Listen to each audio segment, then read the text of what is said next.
Hi, Dyslexic Dad here.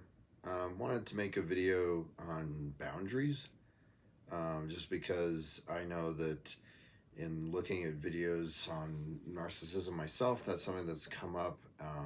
Oddly enough, as a way to, deal with narcissists that you're not able to cut off contact with.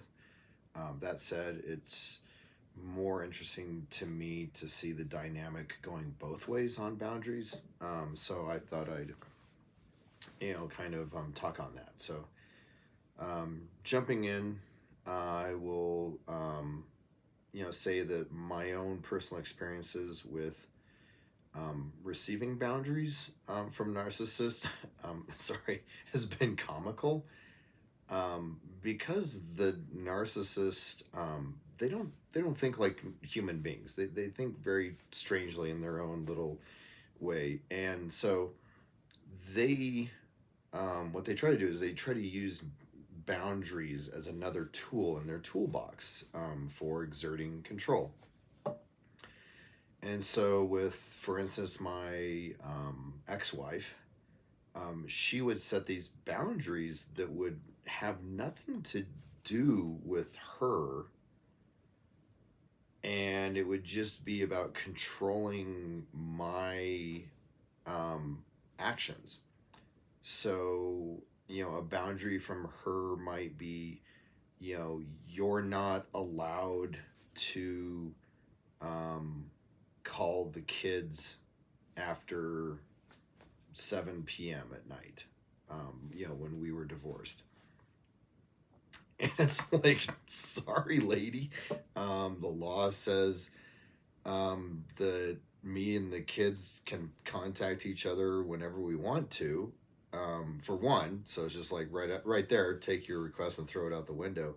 But also that, and she would say, I'm setting a boundary. And it's like, okay, no, that's not a boundary. Boundaries are about like, defining a, almost like a safe space for yourself. And like, so my ex-wife would set these boundaries that actually had nothing to do with her. She would say that she was setting a boundary, but actually she was just using that phrase and then demanding that I do something. So that was my ex-wife, which I thought was kind of comical. And then for my, my ex-girlfriend, she would set a boundary, kind of in, I mean, it was legitimate, but it was also, again, it was a tool in the toolbox to some extent too. So something that she would do is if she decided that she was going to, say, I don't know, be vindictive, but in a very covert manner, she might invent a boundary out of nowhere. So this is, purely hypothetical. Just, to give an example of what I'm referring to, but I'm making this up. I am making this up. It would be something like, I'm setting a boundary. I will no longer go dancing at the clubs on Friday nights. Just out of nowhere. And it's like, okay, you're able to set that boundary. That's, there's no real other information given there. So it's just like, okay. But at the same time, it was conspicuous. It would be, the timing, what the nature of the boundaries would be conspicuous. And again, like it was a tool in the toolbox. So, okay, so moving on, flipping around. This is something much clearer, I assume, from everything I've read and seen with people that have dealt with narcissists in their own life, is that narcissists freaking hate boundaries being set.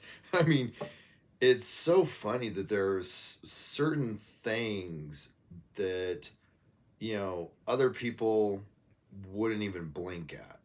Like, oh, okay. And certain things that, like, those same things that, like, other people wouldn't blink at just make a narcissist explode. And oddly enough, setting boundaries is one of them. So, um, I don't remember too many with my ex-wife that I necessarily had to set. At that time, like I said, she was a malignant narcissist and arguing about everything. So me setting a boundary and then her arguing with me about it, I couldn't separate. Okay, is this about the boundary or is this because you're bored? I mean, so I can't speak specifically to that, but I can speak to my ex-girlfriend. It was a covert narcissist, if that matters in this respect. I very early set some boundaries in the relationship. Very, I won't get into details, but very, by definition, this is like what boundaries are is it for. It's like, okay, I am setting a boundary for myself.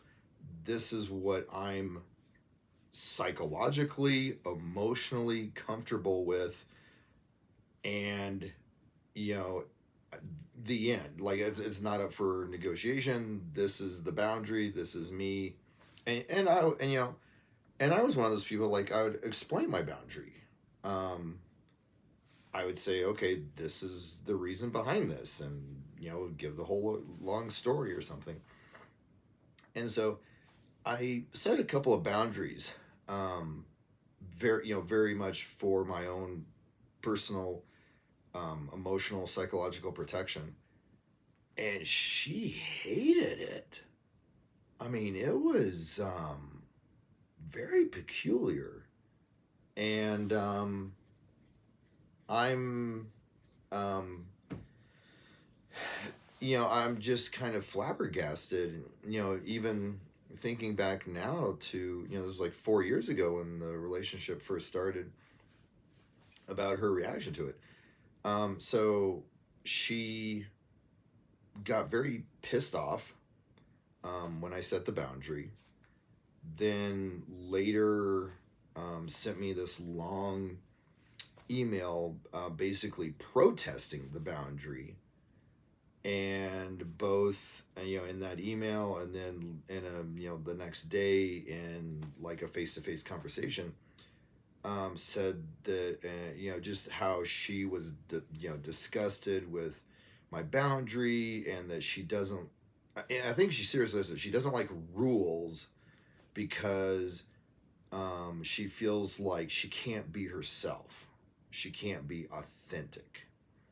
And again, like, I don't know if this is something about, like, if this is a trick that other narcissists out there have picked up on. But that was one of my covert narcissists' favorite tricks in the world was, I just want to be able to be myself.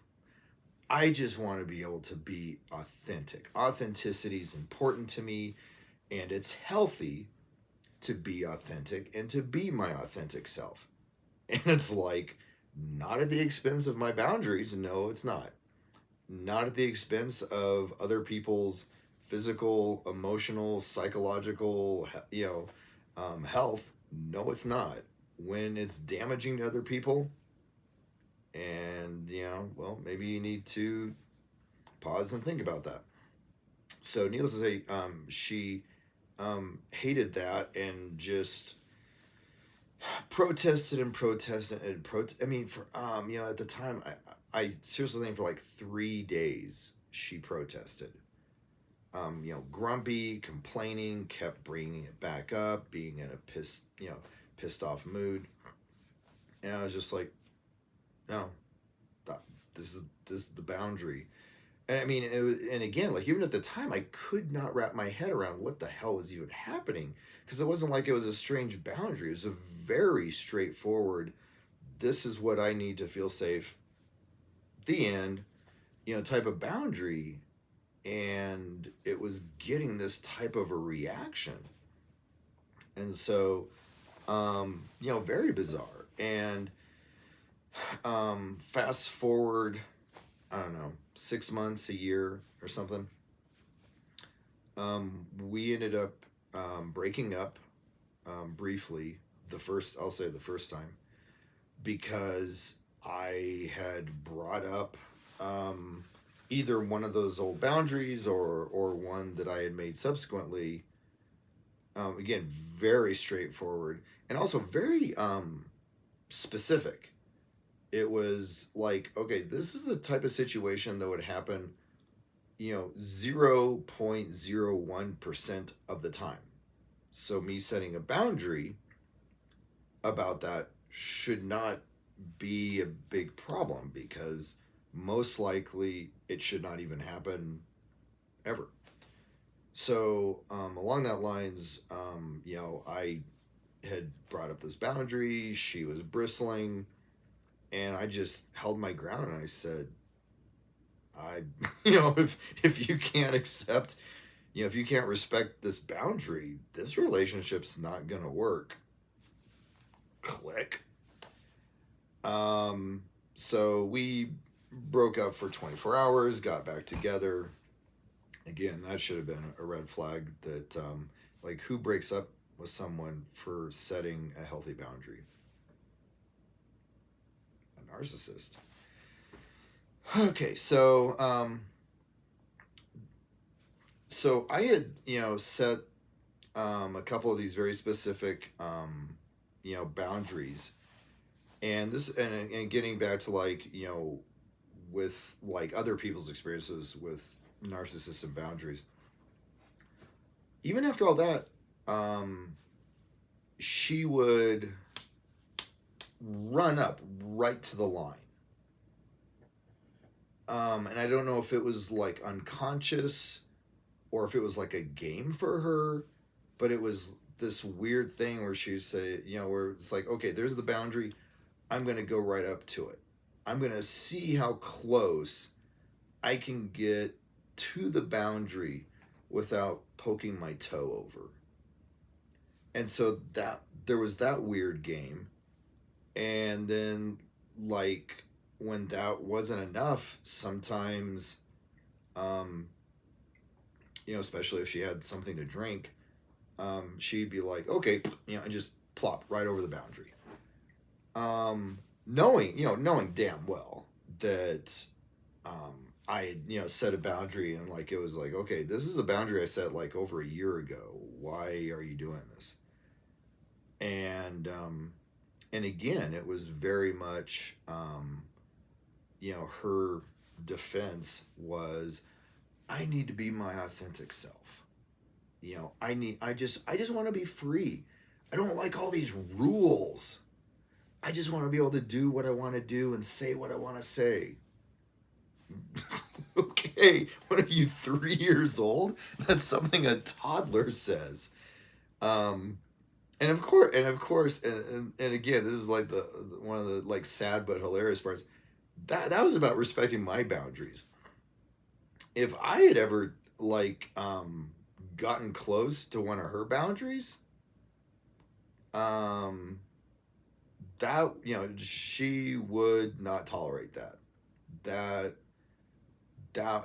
Those the boundaries that she set were not up for negotiation or dipping the toes over or anything like that.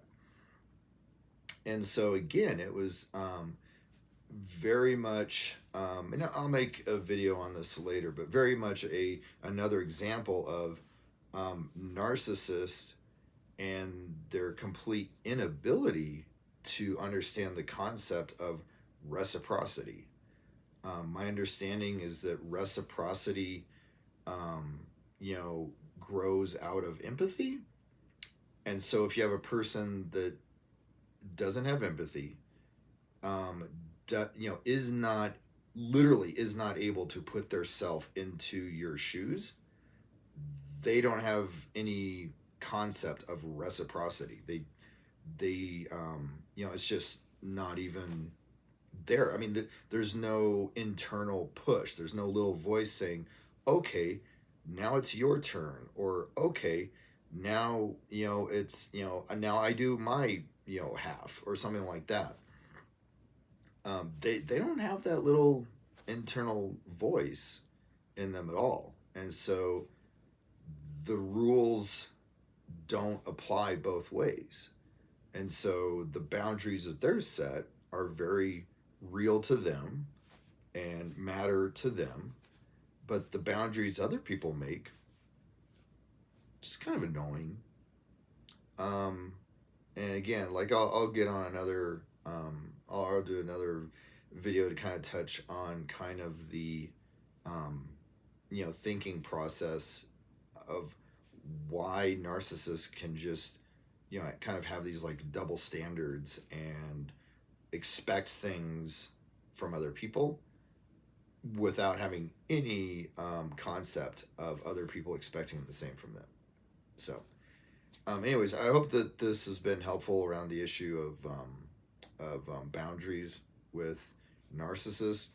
I understand that like every article, every video on the internet is going to talk about setting boundaries with your narcissist. Good luck. I don't get those because if the narcissist doesn't recognize and respect the boundary that you set with them, which they're not going to, then why waste your breath?